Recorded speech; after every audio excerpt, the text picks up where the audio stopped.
Jurgen Klinsmann joined Tottenham, who were at the time quite an average side, and it was straight after the 1994 World Cup. Were you surprised that he joined Spurs?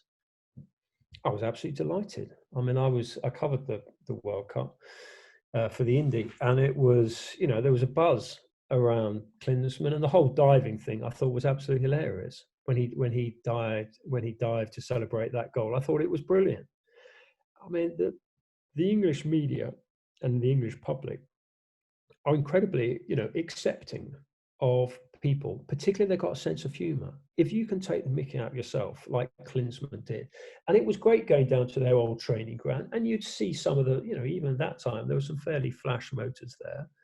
And then there would be this little VW Beetle that Klinsmann had. I mean, I think as his family grew, he did start coming in a VW People's Carrier, very patriotic German car. But yeah, you just look, the smile, the ability, the goal scoring, I think. And I think a part of the FWA award is about precept and example. And also we quite like people who generally help the media. Klinsmann was fantastic, just came out, spoke, talked after most games, was just incredibly engaging. So yeah, no, he was fun, He just smiled. He'd made probably a lot of Tottenham fans, are Spurs fans now, because that's a bit harsh. They're very loyal following, and they will have followed because of their parents, because they maybe grew up locally. But one of the reasons maybe why floating voters fell in love with Spurs and the Spurs fans today is because of Jurgen Klinsmann, because he just brought this fun to the game, the smile, the goals, the realization that football is about winning, but it's also about entertaining and about enjoying yourself.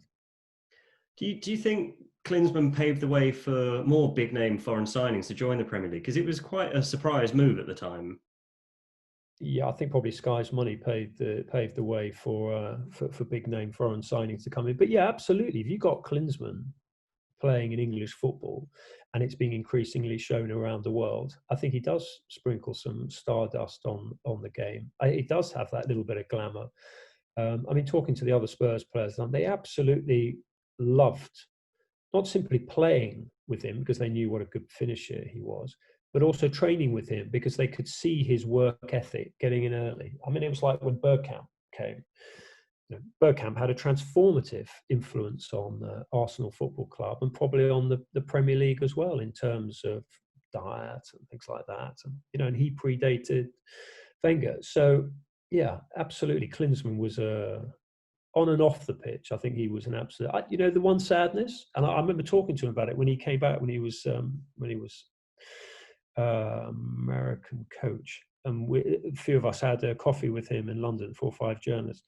And he was just, all of us said to him individually, and not in a particularly sycophantic way, we wished you'd stayed longer. Have you got a fondest memory of Klinsmann's time at Spurs? He obviously had the second spell at Tottenham for 6 months as well. He saved them from relegation with 4 goals against Wimbledon. But is there something which stands out for you for his time? The dive. I just loved that. I just thought it was just, it kind of took the mickey out of the English. It took the mickey out himself. Also, I'm sure he wasn't doing it for this reason. It completely killed the diving story dead, because someone who can say, I just found it very endearing, and it not simply to journalists and the Spurs fans, but a lot of people just looked at that and laughed. I mean, if you asked me to do it as a 57-year-old in my slightly small quarantine hotel room in Reykjavik, I might need to go out to the corridor to do it, but I could actually imitate that. And I'm sure loads of people could. And then looking up and smiling, and all the other, the players who sort of dived in as well. So, yeah, that's quite. He scored so many good goals, and as you say, kept them up. But actually, I think the lasting memory is the joy he brought to the Premier League. It was like, it always seemed to be sunny when Klinsmann played. I don't know whether that's a sort of trick of the imagination, or whether he just had this sort of force field around him. But also one of those life's interesting guys. You could have a chat with him about non-footballing things, about how you're enjoying London, what's the difference between London and where you've played before. I find that side of footballers fascinating. And obviously he's gone over and lived in America, California. I mean, He's always struck me as part footballer, part backpacker. After the World Cup in 1994, Tottenham signed Jurgen Klinsmann in what was quite a surprise transfer at the time. What did Klinsmann bring to this Spurs team? Well, it was everything. I mean, it was groundbreaking when he arrived. First of all, no one really expected it until the morning of the event. I remember going to a press conference at the old White Hart Lane where they were going to announce Ilie Dumitrescu, and suddenly there was this buzz as we were getting into the press conference room that they'd signed Klinsmann, who was a bit of a considered a bit of a bad boy in some respects. He had a reputation for diving, which he obviously famously took the mickey out of himself with his celebrations. A German playing in England wasn't really very well known. We didn't really know what to expect. But there, lo and behold, there was this press conference with Klinsmann, and I have to say, from the word go, he was fantastic for the media. With Tottenham, they were one of the few clubs. This is still, 2 years into the Premier League era. There were only one or two clubs had a press officer, and Spurs were the first with John Fennelly, who ran press operations. But most clubs, it was just a free-for-all. You'd pitch up at the training ground and whatever. With Spurs, it had to become a bit more structured once Klinsmann arrived, because there were camera crews from all over the world. Of course, he was fluent in not only German, his native tongue, but French, Italian, English, having played in different countries. And so he would do a press call after a typical sort of pre-match event, and there would be crews from several countries, and he'd just go from one to another, switch seamlessly from language to language. And you really saw, in terms of how he dealt with the media, the sort of new wave of the sort of superstars we see now who are comfortable in the spotlight. Before then, it had been TV interviews were nowhere near as prolific as they are now. And also, it was a more cosy environment. As a newspaper man, you'd sort of sit down, have a chit chat, and if something was off the record, they say that. So they didn't need to be media trained.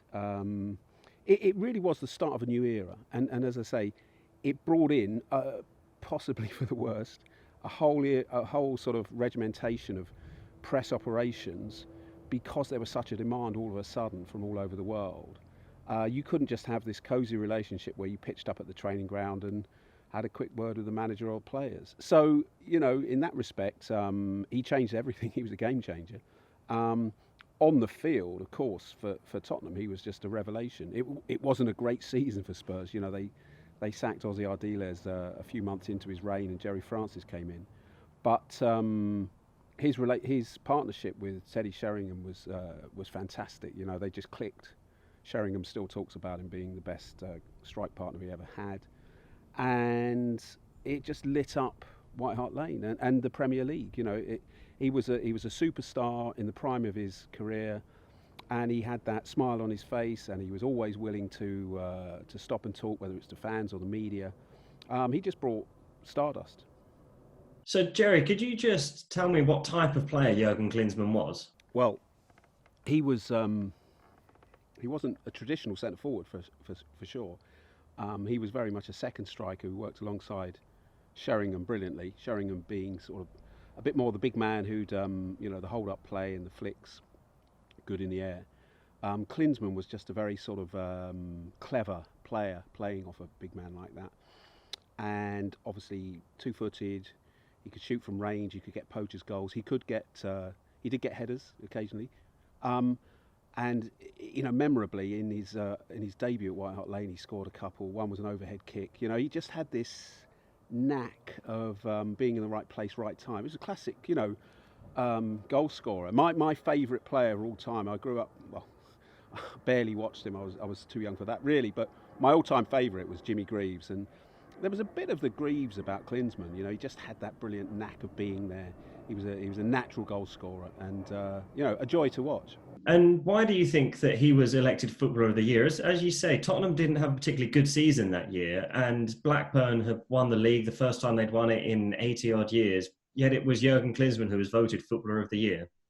Yeah, I think it's often happened. A team that's successful has, an outstanding team, but not necessarily a player that makes you sit up and want to pay the admission ticket for, the price alone just to watch that one player. So I think perhaps Blackburn suffered from that. They had a good all-round team, good goalkeeper, good defence, Shearer and Sutton up front, and a fairly strong midfield, but not.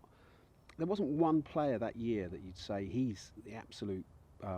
He makes me sit up on my seat, on the edge of my seat. Klinsmann was that player, and we've seen it in other years when teams that have been highly successful haven't produced the Footballer of the Year. It's often someone who has just got that sort of bit of stardust. And as I say, I think with Klinsmann, it was pretty much, it was one of the first players in the absolute prime of his career choosing to come to the Premier League. That was a big, factor. So it was, I think, he deserved it. He won by a margin, and I think there aren't too many who'd look back and say he didn't deserve to be our Footballer of the Year. And also, don't forget, very importantly for the FWA award, the Footballer of the Year, the words by precept and example. It's how he carries himself. It's not just about exploits on the pitch. And Klinsmann brilliantly undermined the negative stereotypes that we might have had about him, the preconception. He brought fun. He was really accommodating. All the way through the season. Didn't turn down an interview request. So from a media point of view, he was fantastic as well. So those things help. Klinsmann's had two spells at Spurs, one for a season, the other one was just for 6 months or so. But the love the Tottenham fans had for him, they still do to this day. And he also had it for the Tottenham fans as well. What was it about Klinsmann and Spurs that just went so well together?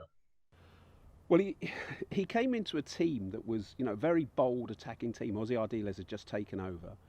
Paul Gascoigne had been sold. Gary Lineker had gone a couple of years earlier. And it was a team that probably wasn't going to do very well the way it was set up. But he just brought this brilliant attacking flair. And they were, the let's try and score more goals than we concede mentality, which is not going to win you a league title, but, it's great to watch. And so, he had all the old, the attributes Tottenham fans love, a bit of showmanship, flair, attacking instincts, playing with a smile on his face. He wasn't a sort of doer workhorse. He was a entertainer and a colourful character. And as well as that, Spurs didn't have a great season that year. They struggled and just about kept it together. He scored a lot of goals. Him and Sheringham, over 50 goals between them. So he was an undoubted success as a player. The second time round, it was really a sort of Red Adair fire-saving job. That Spurs were in trouble again.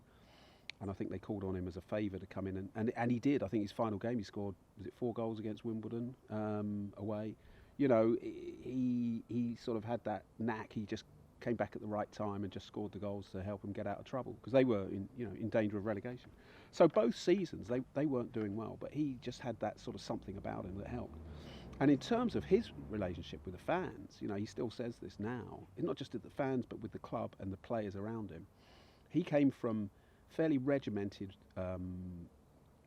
clubs, Inter Milan, Monaco to some extent, where he, the social aspects of the game was not really a big thing. Other players used to say this back then at the time who'd come over from continental Europe.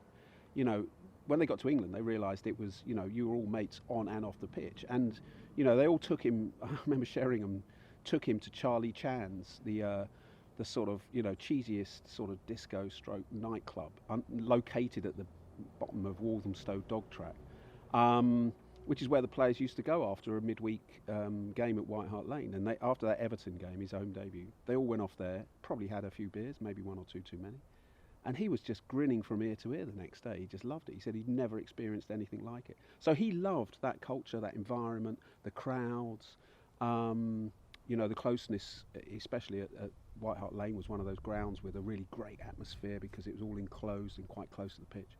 So he just loved all of that, and he still talks fondly about it now.